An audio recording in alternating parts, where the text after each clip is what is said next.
Glamour and queer culture go hand in hand. Have you seen queer people walk the red carpet? It's a show. Glamour transcends economic class and social oppression, but let's think about who gets the most time in the spotlight, who in the community is most visible, and who's been left invisible.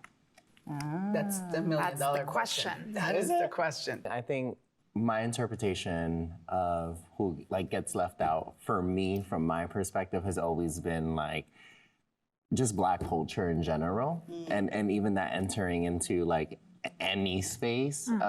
There's this quote, I don't know the exact quote, but they're like, ghetto is just something that hasn't been exploited. Oh, so it's like, at first it's ghetto, and then it's like, Hailey Bieber wears it. Yeah. And then it's cool. It's like, oh my God. Yeah. You know what I mean? Yeah. So for me, I feel like that people that kind of, whether it's Latino or Black people that create these trends, they're always kind of left out. And then once a more mainstream face puts it out there, then it becomes their thing. You know what? It makes sense a lot, because it's the regular people, who are the ones out there. Not everybody has the money to buy expensive clothes and to be, so a lot of people have to be creative. Even I was just thinking, when we went to the Glamour Awards, I was wearing this oversized suit. It's like, what inspired an oversized culture, I wonder what that would start as, it's like, I could see even Harlem Renaissance, where they wore big oversized suits and stuff like that, and that's from the 20s and stuff. And it's people that we completely just forget about. That's the Met Gala theme this year. Oh my goodness, is it? Yeah. Wow. It is. Well, speaking of feeling invisible, not invincible, I wish.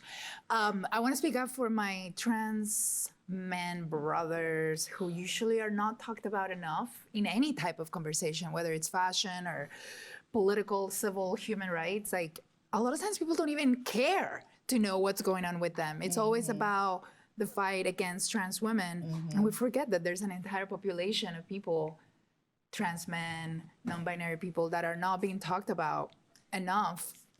And that in this case, people don't even know where to start. Or they don't even know who they are. Yeah. Why do you think that they're not included in the conversation? They don't know where to start? The patriarchy. Yes. They step into a role of men. that's approved by the patriarchy to be men, it's to be awesome, it's to be superior. So why would we knock that down? So do straight men get overlooked on the red carpet too? Is that what we're saying? I think so. Yeah. Especially because I think historically men have always been told that they need to be uniform. That's why all of them wear suits and all of them have to wear the same type of clothing. Yes. And it's boring because we don't see creativity, we don't see self-expression, gender expression. Where did we lose the narrative? Because if you think back, the Greek were wearing dresses, the Romans were wearing dresses, the French were wearing wigs and makeup. And it's like, who was the boring person? I want to find out in history that came and said, no, you now have to wear all suits and look this way. Yeah. It's like, if you really look back in history,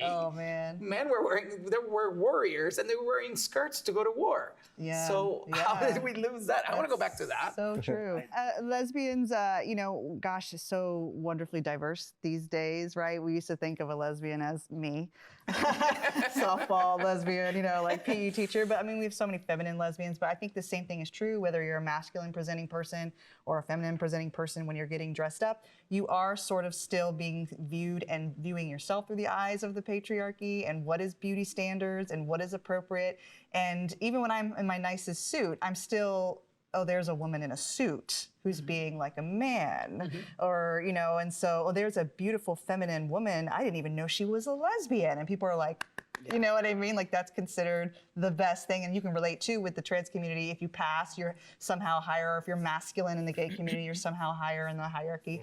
So I think I think in general though, we're all pretty fabulous for stepping out and doing our thing no matter what, and rewiring the rules. Let's not forget about pretty privilege as well. I think a lot of times people are gonna be given more credit or be noticed more if they fit the beauty standards of that community or that society that they are in. I feel, I have to say, it's one of the best lines that I've ever heard in my life. It's I feel so sorry for anybody who thinks that somebody has to look a certain way in order to have their respect. I just think that everybody should serve their respect no matter what, and then you start from there.